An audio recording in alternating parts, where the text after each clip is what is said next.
Hey there, everybody, and thank you very much for tuning in. Your Best You and Walsh Wednesday proudly present Starlight Spotlight, shining a light on the brightest stories. So we are doing this little extra spin-off here to focus on leaders and pioneers in their given fields. And we're also making sure that there's some kind of Hudson Valley twist or spin to it. So with us today, we have a great example of that. We have a prolific makeup and FX artist that's been working in Hollywood for over 30 years with over 80 credits on IMDb. And I promise you, you have seen the work that he has done. It's been incredible. We also just had him on my podcast, Walsh Wednesday. So once you're done with this episode, you can go check out the other one. It's going to be a whole new thing, a whole new hour of stories. But we got this one right here to talk about the craft, the mental pursuit, the emotional pursuit, everything that goes into the craft of working in makeup and effects in Hollywood. So with us, we have Hudson Valley native Mark Viniello. Mark, how are you? I'm great, Connor. How are you? Doing all right. So we're probably going to rehash a little bit from the Walsh Wednesday one, but you were originally here from the Hudson Valley. Our dads played golf together, and that's Yes, how they we did. originally met. And you were very kind to a 10-year-old Connor when you gifted him some props from the Pirates of the Caribbean franchise. And that's how our whole journey together is going. And now here we are sitting as kind of peers right now, which is Yeah, cool. it's very cool. And yeah, I'm happy to do it. I mean, I remember being that 10-year-old kid and like loving movies and stuff. So I just thought, how awesome would it be if somebody shared that with me, like my head would have exploded. And I think it's great that we're now able to reconnect again as contemporaries and, talk about this stuff. No, absolutely. One thing's for sure, my head did explode. So did everybody else at school because I brought that Good. stuff to show and tell. It was incredible. I remember it was Will Turner's key. Yep. Will Turner's coin, Davy Coin. Jones' Yep. key, and then you Yep. sent a bunch of pictures from your filmography. And Oh, just that's like what you awesome. did with the Walsh Wednesday episode, let's kind of lay it all out for everybody. What are some of the films that people would recognize your work from? Well, if we want to go back in semi-chronological order, the Santa Claus with Tim Allen, the original Jumanji with Robin Williams, the Tobey Maguire Spider-Man films 1 and 2. I worked on The Passion of the Christ. I worked on White Chicks, which gets a lot of attention. I contributed to Stranger Things season 1, the Mandalorian TV show, and the upcoming Mandalorian and Grogu movie, Lord of the Rings, Starship Troopers, Alien Resurrection. Um, Avengers Infinity War. We did a little thing, a gag on the vision for that film. The Tomorrow War with Chris Pratt. Imaginary, Blumhouse's Imaginary, about the evil teddy bear. I know I'm skipping a bunch, but they all kind of blended together once in a while. Blade 2. Hey, you got So like dozens of credits. You've been working in this industry for like 30 years. Did you mention the Lord of the Rings trilogy? I forget I if you did, said that. yeah. Lord, yeah, I always have to mention that. That one was a very special film. And I just happened to connect with my old boss, Richard Taylor, the other night. He received a Lifetime Achievement Award at the Visual Effects Society. And I got to crash the party and spend some time with my old boss, and we caught up. Oh, that's awesome. Tell us about that. What was that like going to this and kind of celebrating such an iconic moment in movie history? Obviously Lifetime Achievement, that's a lifetime that he's Yeah. going with here, but Oh, like yeah. your old boss from that time period, that must have been so Mhm. cool to reconnect and kind of like share those moments with each other again. He hasn't changed at all. It was great to just see him there, and we just kind of sat in the corner, he and I, because I caught him after the awards, and we just kind of went in the corner. We just caught up, talked about our kids, talked about artwork that he was doing, and he invited the family down to kind of visit him in New Zealand one of these days, which I think I'm going to take him up on Wow. because he is one of those just unique individuals, just a scholar and a gentleman and an artist in his soul. Like, I don't know how else to describe him. And I think it would be great for my daughter, Katie, who's an artist, to kind of see the Weta Workshop and kind of see what they do down there, because it is a very, very special place. Oh, that's awesome. Okay, so your daughter's into this now, so it's kind of becoming a family business. Well, she's an artist. She's a real artist, but she's not You're a necessarily into real makeup. artist. I mean, I make monsters. Like, she's so what my daughter has that I don't have, or I don't feel I ever had, is there's a certain amount of creativity. Like, I made up for it by doing really cool technical stuff, but conceptually, she's much more creative than I am. For example, the example I give is her Halloween costume was a long white T-shirt that said "Life" in black letters across the front, and she had a bowl of lemons and would throw them at people randomly throughout the evening. Exactly. Right. I love that. Right. So that, yeah, exactly. I could never I'd have this elaborate zombie makeup and I would lose the costume contest to that, a $5 costume that was just conceptually very clever. Yes. So That is amazing. Both are yeah. amazing, though. Both are Yeah. amazing in their own rights. But I, Yeah. I, I like that. That is hilarious. But that's cool, though, Yeah. that you guys kind of get to share in the love of art and the art of creativity here. I 100%. think that I think that's phenomenal. So, yeah, let's kind of break into this.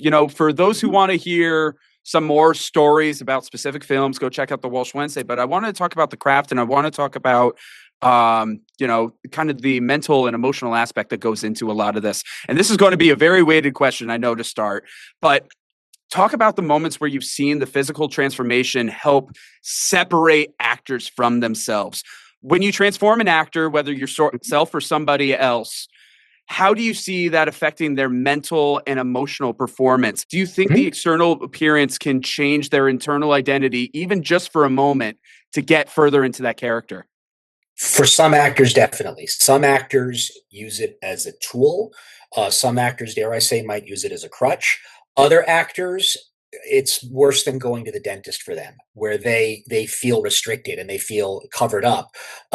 It really just depends on the actor because acting, there's so many different ways and places to get to that moment that you need to when you're doing a performance. And I have a tremendous amount of respect for actors. It's a craft and it is an art form in itself, especially film acting, because it also has to be very technical. Yeah. But some actors really get into it and it is a very collaborative process. Other actors are like, okay, are we done yet? And then they just want to go and then get in and out of it. So it really depends. And it also depends under what context, what's the character. So, like Bradley Cooper, when he directed and starred in Maestro, he had an amazing, one of the greatest prosthetic makeups ever committed to film. And that, really helped him capture the essence of who Leonard Bernstein was. One of my favorite makeups that I think also could be one of the greatest makeups and performances ever done is Colin Farrell in The Penguin. And Yes. that I couldn't find Colin anywhere, in the performance, look, and that makeup was done by Mike Marino, who is a phenomenal artist. And that's a situation where, you're just caught in the story. You forget you're looking at Colin Farrell. You see Brad Pitt in a film and it's Brad Pitt, and that's part of the fun going there. Like this, I'm looking at this character and watching this whole story unfold that it completely took me away. And Colin, from my understanding, was into it. Like he really wanted to just immerse himself in this and just disappear, which he did. And it really also showed his acting chops, that he is an excellent actor. Without a doubt. Oh my God, the performance in The Penguin. And it's Oh, just funny. Like, I've seen people online, I've talked to friends, and even after knowing that it's Colin Farrell, it's like, yeah, really? I can't find him. Are I you can't find him sure? anywhere. Usually, sometimes you can kind of see a glimpse somewhere, like either in the eyes or something. And he has very distinct, almost doe eyes. Gone. Like Yeah. I don't, and I know where to look for edges and stuff too. Like it, it is a perfect makeup and character. Like I tip my hat to Mike Marino and his team because it's pretty flawless. No, I think that's really incredible. But it's interesting what you said there, how some actors see it as a way of escaping into the character and others see it as Mhm. grueling and restrictive in Mhm. certain Oh aspects. yeah. I'll admit, in my time as an actor, what I've done a lot of stage more than I've done film. Uh, I've always felt like, get the makeup on me, or even if it's just a simple costume or a simple outfit, or Yeah. I'm just simply changing my facial hair, like that alone is enough for me to be like, okay, I'm stepping into the character. And I know that it really helps me. So you've worked on so many films. Could you give us an example or a couple examples of performances where you felt the makeup effects that you did on somebody Mhm. led to them immersing themselves in those roles? I can't. It's hard to say specifically. One of my favorites is Rick Baker doing Eddie Murphy for Nutty Professor. Yes. And he did, the first character that Rick finished was the mom. And he made up Eddie, and Eddie loves makeup. He plays around with it. He did some great stuff. He did some great stuff in Coming to America. And when Eddie was looking in the mirror, he was just like, Rick, this is fantastic. He goes, but I got nothing. I don't know I don't know what to do with this. So Rick said, sat him down. He put a camera in front of me, turned it on, and all he said, the only prompt he gave Eddie Murphy was, "Tell me about your son Sherman." And then a switch was flipped and he became the character. and that was all Wow. he needed, and that character was born from that. So, Eddie is one of those actors that really does like to, and I think it showed what an incredible actor he is. I mean, that dinner scene in the first Nutty Professor, remember, he's talking Yes. to himself and he has to remember what he did and who's responding. Like, I mean, it took a week to shoot that scene, but it is pretty unbelievable what he, and again, those characters are so distinct and so different, it's pretty amazing. So, it really depends on the actor. If they want to go through it, Gary Oldman's one who loves, getting in the makeup and he's very Yep. collaborative with the actors. There's some actors that aren't. Mike Myers did not like being in prosthetics, even though he's done several films with them and he is a wonderful actor. He couldn't stand it. He's He done so hated much doing of that. his career I in know. prosthetics. He hated Fat Bastard. He hated that costume and that Really? makeup. Yeah. He And did that not was enjoy one that of process at all. that was one of the Austin Power films you worked on, right? Which one was it That's that the you only worked one on? I've worked on. That's the only one. Okay. Austin Powers 2, The Spy Who Shagged Me. Yeah. That was my Gotcha. first job at Stan Winston Studio. And Stan was really into it because it was making a funny character. Yeah. Stan was an actor when he started, and he was all about the characters. And he says, we're creating characters. That was his motivation for doing this stuff. You never just phoned it in. You were creating something.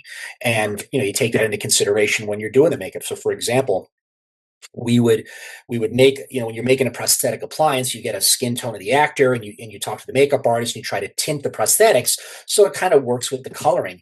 And I remember we started going down this road and making appliances, and Stan comes in on a Friday and goes, we have to rerun all these. And I'm like, why? And he said, he's Scottish. So Fat Bastard's a Scottish character, and Scots are very pale, and these are way too tan and too warm. And I kind of grumbled until he brought me up and showed me we had a head of Mike Myers, and half was made up with one color, half was made up more Scottish. And I was like, he's right. We have to change it. So we wound up working Mm. all weekend to change it. So it's those kind of details, you keep it, when you're designing a makeup, those are things you have to keep in mind. Without a doubt. Funny enough, I think Austin Powers 2 is actually probably my favorite out of the Austin Powers trilogy. What would you say? Even though you worked on it, Yeah, I'm biased, but I would say, yeah. I mean, the overall number two, I like the best. Number one, the opening sequence when Steven Spielberg was directing the movie, that was pretty good in the third one. Yep. And the first one overall is a good film, but I really felt the second film was pretty tight, beginning to end. And I did like the opening sequence in the third one. Yes, But I am absolutely. biased. No, I think it's great. The first one's very interesting because it challenges the idea of Austin Powers and, the concept of monogamy and whatnot. But you could tell that they were still very much figuring out every I think character. so. But by the Yes. second Yeah. one, like everybody knew what they were there to do. And 100%. I agree. that's so cool. So, since we're still on it and you're talking about how Mike Myers didn't like the prosthetics, in that series alone, he's I Austin, know. he's Fat Bastard, he's Dr. Evil. You get into the next one, he's Gold Member. You I have all know. that. So so as a makeup artist, how do you deal with an actor who is struggling with the prosthetics? You try to work with them and you try to figure out where the issue is coming from. I mean, it could be something they're not even aware of. I know a lot of actors um, feel restrictive because the prosthetics, it is something glued on every inch of your face. It can feel restricting. And a lot of times you have to almost overact your expression so that it will read through the appliances. I mean, Jim Carrey on The Grinch was like, I can't move my face. And they're looking at it going, you're moving your face better than anybody that's ever been in prosthetics ever, dude. He's got such a rubbery face as it is. But to him, it was very restrictive. It was very hard for him to be in that character as well. It's very uncomfortable. And I get it. You got to go in before the crew is there, sit in a chair while someone's in your face, like poking and sticking, and the cold glue is on you. And you're in it for 3 or 4 hours. And then you got to go to work for another 8 to 10 hours. And then when you come back, it's another hour or so to get it off. So it is grueling. I mean, but a lot of people like, cry me a river. How many millions are you getting paid? But it is very taxing, and it is, to keep that energy up and to do those performances. It's a lot of work. I can only imagine. I don't think I've ever done anything that crazy costume wise. I've done some crazy Halloween costumes, but never to the extent of that. And I'm not a huge cosplayer. I would love to be. Funny how but you mentioned. Oh, go ahead. I was going to say that, doing it for Halloween is awesome. I still love doing it for Halloween. But when you're doing it like every day or every other day for 40 days, it gets old. The process gets old. And I think that's something that really, because I always loved making myself up. And then when I started doing it, like, I'm like, this is awesome. And by like day 12, you're like, okay, I'm gonna go to the happy place because that glue is really cold and it's really cold this morning when they're putting you in the thing. So, yeah, and it's again, it's just not for everybody. But as a kid, I discovered that when I put that stuff on, I wasn't shy anymore. Like I just immersed myself in the character, and it really did help me like just come out of my shell by putting that. And I found out like I was saying things that Mark Viniello would never say. Where's this coming from? It is very freeing, and some actors do find that. Again, others are like, no, thank you.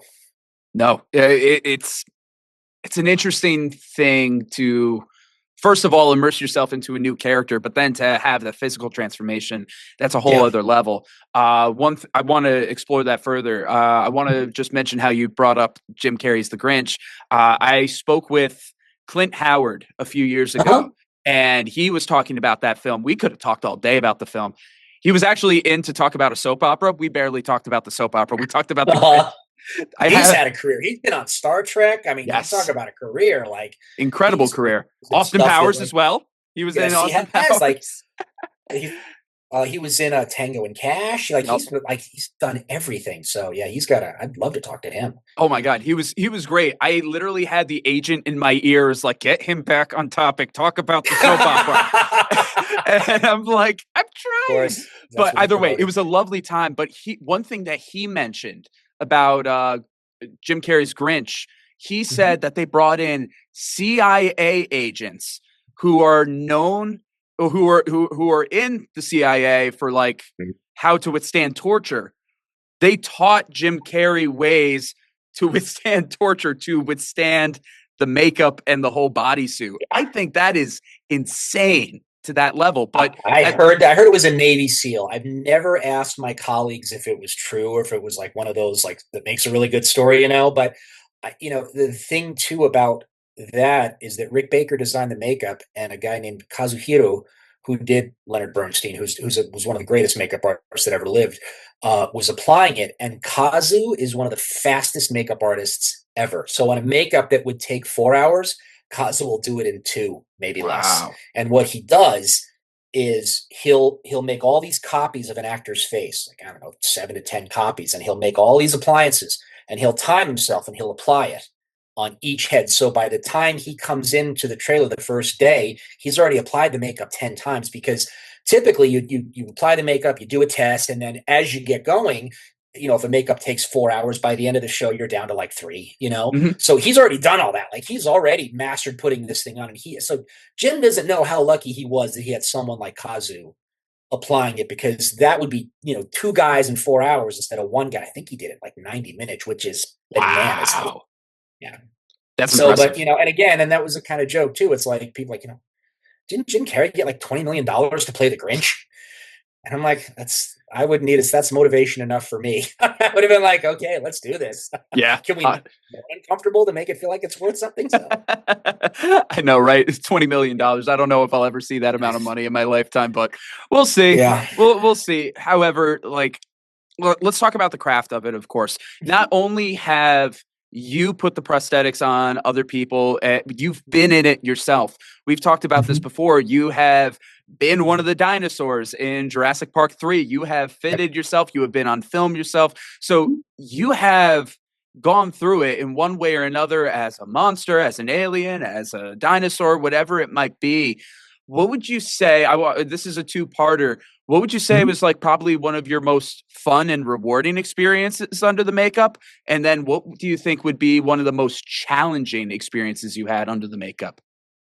Challenging is easy. That's Jurassic Park 3, the Pteranodon costume. That was a very difficult costume to perform in. And but Stan Winston, who was a very smart guy, he hired a personal trainer for me and John Rosengren, who's in the Raptor suit, to make sure we were in shape by the time we were on set and we could withstand the demands and the hours. And thank God he did. I was in the best shape of my life. So that really, really helped. But you're enclosed inside this costume. I've got a little visor with a screen. I've got air tubes coming in. I mean, I'm Mm, sealed inside this thing like this, and I'm completely incapacitated. Like, God forbid there was an earthquake or the stage caught on fire. Like, I don't know how to get me out of the thing because the costume was massive. So that was very challenging. The Baby Godzilla suit was challenging, but Patrick Tatopoulos had us train for months ahead of time to be prepared for that. So, one of the more fun ones, believe it or not, was the Chupacabra from Chupacabra Dark Seas, which is a sci-fi film.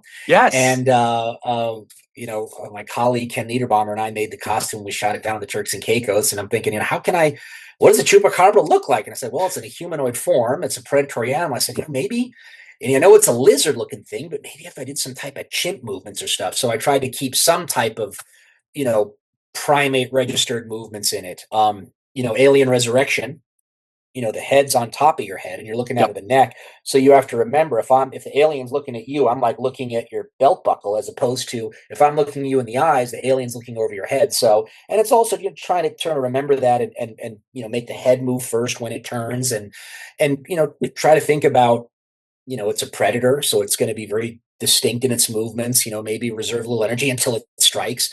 So you try to do all these things and your references from nature when you're being a character, watching gorillas walk quadruped. There's a specific way when you're going to walk quadruped, your right arm will come forward, but then your left leg moves. The tendency is when you're walking all fours is like left arm, left leg, right arm, left leg, so it's parallel. And that's not how quadruped animals walk. They alternate when they walk. So it's training yourself to do little things like that, because when you're tired or when you're fatigued and, in pain, you kind of go back to a default move. So you really got to train yourself that even when you're exhausted, this is how you're going to move. It's where you do it so much, you can't do it wrong, even if you wanted to. So it's way more than just simply putting on the costume. You are really Oh, yeah. trying to get into the mind of whatever you're trying to be here. In a couple of Yeah. cases, there's not necessarily a real life reference for a chupacabra, an alien, a predator, all these different things. Dinosaur. We haven't seen a dinosaur in years, but a few years. They haven't been around for I don't know what, a couple of years. But a couple of years they've been there. But the Destroyer from Xena 2, that was another one that this was a character that had to interact, not only fight Xena, but you had to interact with Hope, and it's like a mother-son thing, and he wanted to be loved by her. Like, how do you convey that when you're in a costume? So you try to think of all these pantomime things you can do, and it's great when you're working with a good actor, because it is almost like playing table tennis back and forth. You're giving something, you're taking. It was really an experience working on that show. I should send you some clips of that, because that'll show some ways to try and convey. I mean, the sound effects help and everything, and the editing really helps when it's there. But when you're there on the set, how do you do this? The director will give you stuff too, give you ideas, and it really is a collaborative process, because sometimes you'll think, they'll even sometimes the Mega Effects guys that are helping me get dressed, like, okay, move over here now, tilt your left shoulder down, and okay, that looks great. And without fail, the thing that is the most uncomfortable position to be in is usually the one that looks the best, even when you're just sitting there. So that's always something, like, I'm like, okay, let me make sure. Okay, now it really hurts. Yeah, that's the one they like. So, of course. Oh, always. You can never win without like that, fail. but it gets some of the greatest shots, and then you kind of look back on it and you're like, yeah, they're right. Kind of What's like the line from 3 O'Clock High? A pain is temporary, film is forever. So Oh, I try to there keep you that go. in mind. There you go. I think of Princess Bride. Life is pain. Anybody who tells you otherwise is selling something. Yep. I think about that light too. Oh my God, there's so much. Also, The Replacements with Keanu Reeves. What is it? Pain heals, chick stick scars, glory lasts forever. That's what's forever. Yep, that's a great one. Yeah. Yep. Oh my God, another favorite of mine. But yes, so here we are. We're talking about the different monsters, the aliens, the creatures that you've been in. You've worked on some really psychologically intense films, whether for the people working on it or for the audiences, depending which way you want to look at it. But why do you think people are drawn to horror as a genre, or maybe not horror, but thriller, these monster movies? What do you think it is about it that draws audiences to it, and what draws you to it? Well, I think inherently everybody has even a slight morbid sense of curiosity. There's the old adage from newspaper prints: if it bleeds, it leads. So there is almost a genetic fascination with the macabre, and going to horror movies, it's able to experience these things, but in a very safe environment. I mean, and when John Landis made American Werewolf in London, it kind of Mm, threw the critics because they're like, it's too scary to be a comedy, but it's too funny to be a horror film. And his reasoning is when there's a scare that happens in a horror film, when everyone jumps, the next thing you do is usually laugh about that, like, oh, they got me, So he incorporated that, and now I think it's just standard that a lot of horror films do have some funny moments in them. It just is natural. Some people love it, some people don't. Some people like roller coasters, some people don't. But I do think that most people, Halloween, it's one of the biggest holidays ever, and everybody knows who Frankenstein, everybody knows who Dracula. There is a certain uh, thing in the zeitgeist about monsters and creatures and stuff, and to varying levels of people's interest. But we always, wonder, what's in the dark, or why are we afraid of the dark?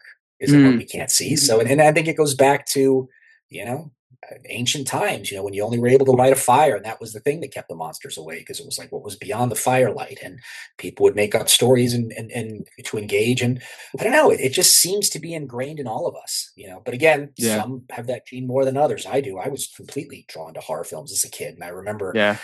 watching the old black and white films, the Universal, and being so terrified. But I could have just left the room, but I had to watch, and I was scared to get close to the TV where the monsters were to turn the channel. But I would still I would just watch it. It never occurred to me just to leave, but I didn't want to. It was weird. I was Yeah.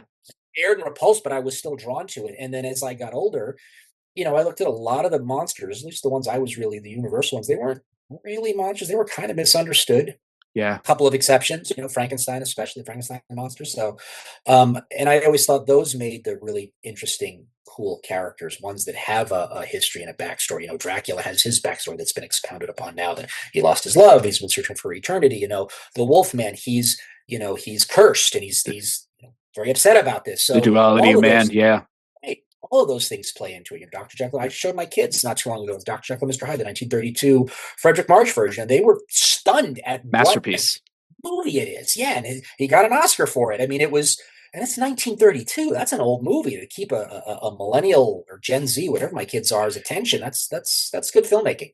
Absolutely. Oh my God. I remember the first time I saw that. That was back, I saw it in a class for college, and I was blown away how Ooh. well it held up. And it was, and no, blew me away. Almost, I kind of want to go watch it again now. No, No. it's excellent. The Oh transformation yeah. scenes, the makeup that Wally Westmore did, and then listening to the director talk about it, he maintained that Mr. Hyde was not evil, but it was more of the base primal instincts, which is why he wanted him to look more like a Neanderthal, like more ape-like Yes. than this like evil. Because in the book, he's described as pale and dwarfish. So that was the director's influence, and that influenced the makeup and the performance. Yeah. No, and honestly, I think it served very, very well for the visual conception of what many people still think of, Oh, Mr. Hyde today. that's it. Yeah. And I think that did it perfectly. So, in a way, based on what you're saying, do you feel like horror and thrillers, whether it be monster movies, slashers, whatever that might be, that it's a safe space for people to be able to process their fear, their anxiety, and their misunderstandings? 100% for some, but let me just be very clear, like anything else, anything too much, it's not good. And because there are some people there that are drawn to it for the wrong reasons. Mm, And I have to acknowledge that. I mean, as much as I love horror films and defend horror films, like there's some people out there that should probably be on serious medication or have doctor's help. And you know, it's you look at things like Ed Gein, who was the yeah. Wisconsin Fiend, and he didn't have access to anything that we have today. And look at the stuff that he did, But now you have those shows that show them, and they're brilliantly done. But some people don't process things the same way. Some people like, that's a good idea, and it's like, actually, it's not. Let's not put these serial killers on a pedestal, which some people do. So, which I find very odd. But you know, Yeah. different strokes for different folks, I guess. It's a fascinating thing with Ed Gein because, you take somebody like that, and not only has his story been repeated in several mediums over the decades, Yeah. but how his story had influenced so much of the horror genre as well. Oh, You have Texas Chainsaw Massacre, which is very, very much ripped off from it. You have Psycho, which took elements from it as well. You had oh a yeah. lot of these big time horror thrillers out there that really saw the story and was able to craft a genre. you can look at it as a very good thing. You can look at it as a very bad thing. There is the duality to it, just like Yeah. the duality in a lot of the characters that these genres are portraying. 100%. I mean, even Silence of the Lambs, some of the characters in Buffalo Bill's Yes. elements were there. So he has definitely had his thumb for it. And Psycho, that was a big one. That film, I mean, it really turned things on its ear because up until then, you never had any type of movie quite like that, where this main character you think is the main character dies like brutally on film, and it's like what it kind of really threw people. But again, Alfred Hitchcock was a master filmmaker. He's Mm, just so good at what he did. He's unparalleled the influence he has, and I think a lot of times he doesn't get the credit that he deserves for how he shaped cinema and suspense. At least nowadays, I mean, I don't hear much of him referred to. But when I was a kid, film school, he studied the master of suspense and his philosophy on filmmaking. And yeah, it is the impact that these things have on just people in general. I mean, I don't know. It's not something where I feel you should ever ban it, but I don't know how could a film like that push someone over the edge? I don't know.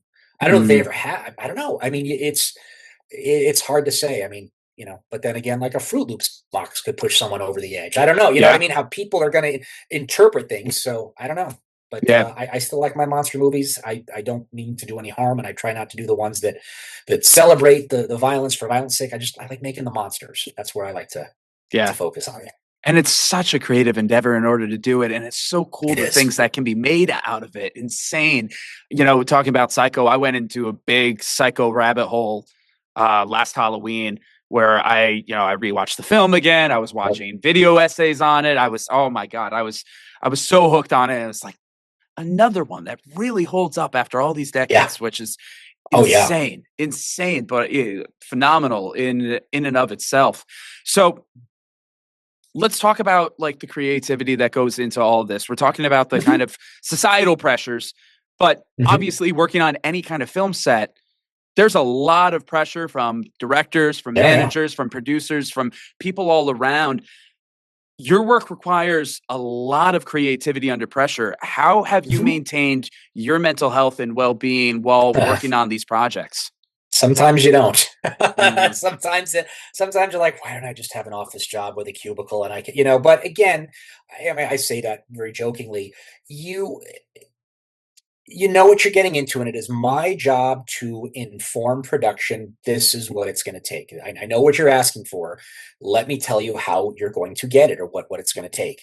And if I'm on set and someone's going like, "Why is this makeup taking so long?" I didn't do my job correctly. And not that I'm not trying to put it on as fast. I did not let production know, like, hey, it's going to be 2.5, 3 hours if all goes well. And there are some things like sometimes actors can't sit still. They got to get up and have a smoke, and you just have to let production know, like, that's going to add to the time. So, you do the best you can with given the time and budget and other limitations that you're given, and and again, it's a collaborative process. I know, some of the old time makeup artists would work with the director of photography, because at the end of a long day, makeup starts to fall off no matter how many touch-ups you do. So yeah. the DP would light it a certain way and help hide some of the sins. Now they would do it digitally. We try not to do that, but that is a tool that is available to try to help when things are just not going great, because sometimes it happens. But I love the pressure. I love being on set, and I love thinking on the fly and figuring stuff out. And, it is like being a rock star, because when we show up to set, that's when the dinosaurs show up. That's when the aliens show up, and the whole crew wants to see, like, what does this stuff look like? So, it's cool for a couple of days, and then it just becomes, the aliens part of the crew. And it's just like, one of the gang. So, Yep. but, yeah, I love it. I don't, yeah, as long as you know your job and you know everyone else's job and the expectations, there shouldn't be really any pressure. You Mm, do what you can, and if something goes wrong, okay, we got to pivot and course correct. I remember I was, doing something on True Blood, and it was a scene, one of the later episodes, where it was down on the docks, and the ship came with vampires or something, and we're getting ready to go down there, and the line producer called me. He goes, "Well, we got to shift gears tonight." I'm like, "Why?" He goes, "There's no ship." And I'm like, "What do you mean?" He goes, "The ship that was supposed to, that we paid for to have in the dock, isn't here. We're trying to find it." So, and I'm how do like, you lose a "Oh, ship? I have no idea." So It things sounds like a like that line Jack happen. Sparrow would say from Pirates of the Caribbean. Yeah, How do you lose a bloody ship? it happens, believe me. So, things catch fire, things don't grow the way there's, I mean, there's so many things that you just got to laugh and be like, all right, course correct. What are we doing now? So Mm, that's what a what you course do. correction on something like that. That is intense. Oh, yeah. So, Mark, I want to make sure that we get to these questions. We got it roughly about 20 minutes left. I know that you Okay. have your time. We have, Mhm. our schedules here. Yep. This is Let's probably go. going to be the most avant-garde question you've probably ever gotten with any Ooh, of these interviews that you've ever done. But lay it on me.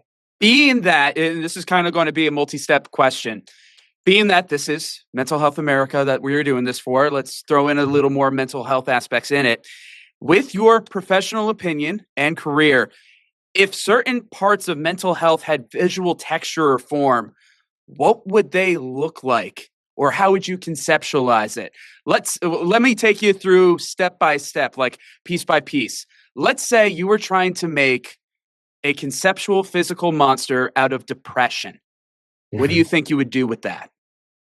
Well, it would be, it's kind of tricky to say because you're almost asking, what's the smell of the color nine?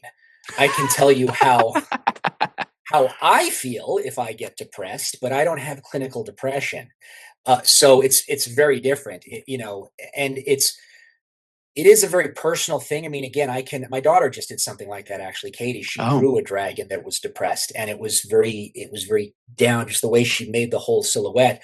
There is the low hanging fruit, which is, it's gray, there's a cloud over you, but that, you know, uh, I I had a friend who went through a pretty bad bout of depression and he got on medication, and the way he described it to me is as if he's talking to me, but between he and I is like 3 feet of cellophane or something, that even though he could see me and I was there was a thing that was so thick between us that he couldn't, and I'm trying to say, and I'm like, well, that was a very yeah. visceral description. So, again, it really comes down to, I mean, I think there have been some artists that have done some series of things on what their depression looks like, their anger and stuff. And I mean, again, you look at movies like Inside Out, that'll have their little characters Yes. that are different characters, different colors, and some of it again is, as I like to say, low hanging fruit, but it is, a very personal thing. And, I think art can be therapeutic. And I don't know if I'm sure it has been. I mean, my old boss, Stan Winston, was, he donated to a cause called Free Arts for Abused Children. Every time I see a little handprint, I think of Stan in it. And their tagline is something like, kids that have been through trauma, when they discover art, they not only create, they start to heal.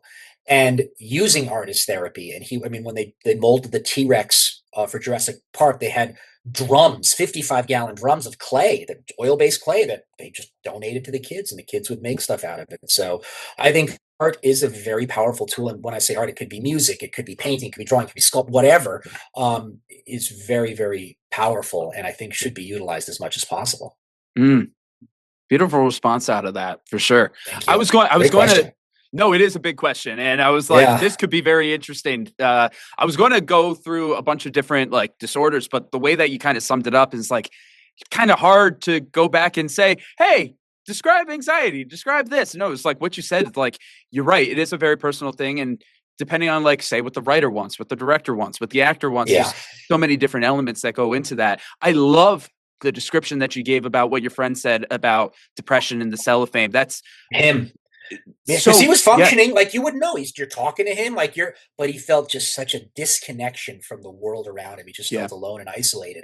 But I mean, I'm like, you were depressed? Like what? And he was trying to tell me about what it was like, and I was kind of stunned because you think of someone depressed, like droopy dog or whatever. Like for me, being depressed, I yeah, would make a blob, that just wants to sit and eat chips and watch TV all day. Like that would be yeah, me. That would for me. But that's but that's again just anecdotal. So yeah, um yeah, it was kind of trippy, and there have been some great um, uh, PSAs. Like there was one, I think it was in Ireland or something, and it said depression isn't what it looks like. And it had these two guys that would meet for soccer games, and one guy was just kind of dejected, and the other guy was always into it, and trying to get him excited. And it always showed like throughout the season. And then one season, the guy who wasn't animated came and he sat down to the empty chair, and it said depression isn't what you think it is or what it appears to be. yeah. So it was very powerful. So yeah, I it's Yeah, I think it would be fascinating if people could articulate in a way to make others understand what they're going through, because sometimes it is very hard to describe. Yeah. I remember when I probably had my deepest bout with depression was probably right after one of my best friends had died. And it was That's a going to tough. rattle your cage. Yeah. It was already after the pandemic. I'd already lost my grandparents who I was a caregiver for. I lost a number of people, Oh, but this particular death really hit me hard because yeah, he was one of my best friends. And I just remember it felt like I was playing a third person video game. You know, hmm, I wasn't myself. It seemed like I was looking at myself from a distance. And at the same time, I was very interesting. paralyzed in a lot of things. Where it's just like talking with the video game analogy, if I'm playing a third person video game Hmm. where I'm pressing all the buttons on the controller, the controller ain't doing anything. The controller and the character are not connecting. And Oh, that is definitely one of the biggest ways that I would describe my experience with it. You know, I've been very lucky with finding a really good therapist. hmm, I personally, my journey has taken me to take SSRIs. I'm hmm. not saying that's everybody's answer, but I know No, that right. helped me big time. Yeah, So it's just fascinating to hear everybody's different description of yeah, how they perceive that depression. I think that's fascinating. So thank you for yeah. sharing that story that your friend shared with Sure. you of the cellophane. I think Yeah, it's very profound. So yeah. Mark, No, it was an excellent description. yeah. Mark, in the last few minutes that we have on this, I want to end this on a really nice bow, tie it up. Let's don't have to talk about mental health as much because I've made this interview very conceptual, Uh-huh. but let's tie it back to Love the it. thing that made you and I come together. I don't think we talked about this on the other interview. So that's why I We want to didn't. bring up this film. Let's talk about Pirates of the Caribbean. Talk Okay. about your experience on the Pirates of the Caribbean set as a way for us to tie in this whole experience, because that is the reason, you and I are sitting here today because of that Yeah. coin and that key that you gave me. Okay. So Pirates of the Caribbean, when it was first announced that it was coming out, I thought, who's the idiot that greenlit this thing? It's based on a ride. And I went to the movies. I saw the first Pirates of the Caribbean. I'm like, was my favorite film of that year. I could not believe how good it was. So when part two got greenlit, the makeup department had a legend of a makeup artist named Viniello, who was Johnny Depp's personal at the time, was taking on a tremendous amount of the makeup work and responsibilities. A lot of times, a special effects shop will be hired, and the makeup artists will, apply what the shop does. But V was kind of overseeing everything, and there was a tribe of cannibals in the second film, Yes. and they had all their tribal scarring and long earlobes and all this stuff. So her main assistant, Joel Harlow, who now is a phenomenal makeup artist in his own right and has done his own films, he did a lot of the sculptures and supervised the stuff. And so then they had to have the prosthetics manufactured, and they needed hundreds of prosthetics for these characters and every day of filming. So she contacted me, and I said I can do the job, not really knowing what I was getting into. And I've got photos somewhere of just the hundreds and hundreds of appliances I would stack up on boards, and they would send down to the Caribbean to apply on all these characters. So, and then through that, you friends get stuff from the prop department, like the coin, like the thing. So you trade things like baseball cards. So I worked on Pirates of the Caribbean 2 and 3. There were these characters that were in a bathhouse and they had mushrooms growing out of their face.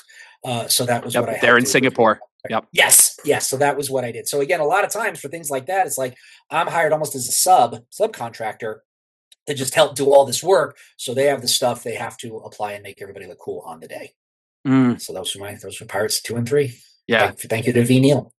Thank you to V. Neil. Absolutely. And again, that was just such a beautiful way that you were able to inspire 10-year-old Connor at the time and inspire so many people, anybody who saw the film. But I know that it really meant so much to me, and I greatly Glad. appreciate that. So thank you for your involvement on it. Thank you for kind of bringing me into a sense of it just by sending a couple of props. Like, that really just immerses me even further into the love of the lore of it. And still one of my favorite it's still one of my favorite franchises to this day. This is something I Yeah. share with So friends. This is something that I share with my girlfriend. This is something that I share with my family. I think it's such a lovely thing. So, Mark, that being said, the last thing that I really want to ask you about the Mhm. fact that you've been affiliated with so many iconic franchises that, as I said, with the way Pirates of the Caribbean has a special place in my heart, in my home, there are so many franchises that you've worked on out there that hold the same place to thousands, if Yeah. not millions of people out there. What does that mean to you to have that such a positive and such an inspirational, creative effect on people throughout the world? I love it because I know what movies meant to me as a kid and as a fan of movies. This is why I got into this business. And I remember meeting or talking to people that worked on films that were like, I was like, what was that like? I mean, like you just said, like movies are such a part of us. And we all have, I mean, there's that TV series, The Movies That Made Us. And it's very well said because, we are influenced, culturally by our entertainment. And I still love doing these podcasts, speaking at schools, giving tours of the studio, and seeing people's reactions when they see this stuff because it really does fire me up and remind me why I got in this business because it does make people happy. And I just remember what it meant to me because growing up back east, Hollywood might as well have been another planet. I mean, I conceptually knew it was real, but it just seems so far away. And what I'm trying to do, and especially with 10-year-old comes, like it's not that far away. It's real. You can be a part of it if you truly put your mind to it. I mean, and that's the thing I try to do when I speak to schools and I talk to people trying to get in the business. Like you can do it. Like don't think you can't. Don't think it's impossible. Yeah. Oh my God, Mark. Every time I get to sit down and talk with you, it's always phenomenal. I always learn something new. And I hope the people out there who are watching and listening right now are learning something new out of this. Mark, for people who are interested and want to follow along in your journey, learn more, where can they follow you online or see some of your stuff? I mean, I'm on Facebook and Instagram. I post there sporadically, but I mean, there's some videos about me on YouTube. Like I said, I'll speak at schools and things. So if you just like type my name in YouTube, some videos might come up of me just blabbing about this stuff. So and I do podcasts occasionally like this one. So yeah, just I mean, yeah, I should probably post more on social media, but I'm such a scatterbrain, I don't. It's So fine. Most of my life lives on social media. My job title here is social media manager. And if I can, brilliant. and whenever I am not, yeah, production and social media manager for Mental Health America. And yeah, if I can, when I don't need to be on social media, I am not on Yeah. social media. You look at my social media, it is all work related stuff. It is projects. Like Mhm. very rarely do you see anything personal of any kind. What's the old So saying? The plumber's pipes are always broken, and the yes, cobbler's kids always need new shoes. It's again like yes, your house is totally decked out for Halloween. I'm like, no, it's not. Like if my yeah, kids want me to do something for them, I will, but it's not like this huge production that I do. I usually take the day off. So yeah. It's yeah, yep, without a get doubt, 100%. I feel that. Oh my god.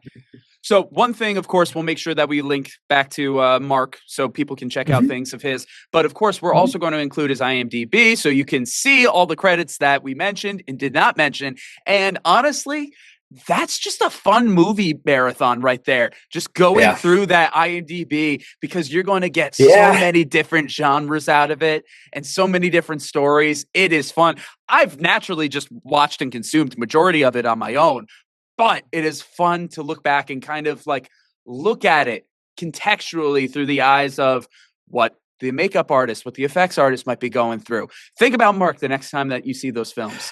I do have to say one thing though, Yeah. because yes, I've worked on some great films that turned out great, but I also have the unique distinction of working on three of the top Razzie films that had the most awards ever awarded to them.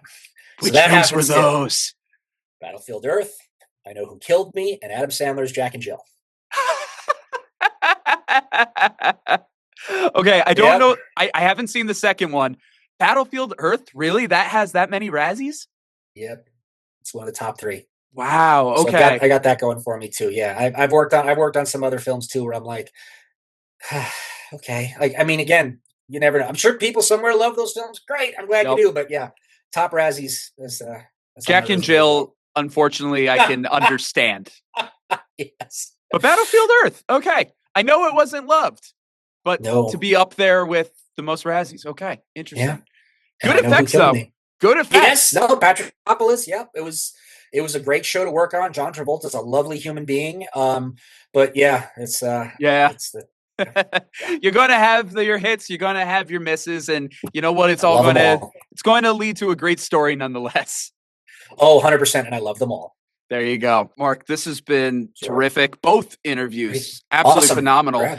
Yeah. I hope that you felt like, I tried to make this Yeah. something different and something unique and something fun for you. The question about what would I make depression look like, that one I've never gotten before, and I'm Yeah. trying to really try to give it some thought. Like, again, I know what I would make it look like for me, but Yeah. just for me. So, As I said, avant-garde question, but that's what my job is here. I'm trying to make it interesting. Well, Mark, thank you so much for being here on Starlight Spotlights. We really appreciate you. Thank you for contributing to the series, and look forward to the next time I get to speak with you. Me too, Connor. I look forward to it. Thank you, everyone. Thank you.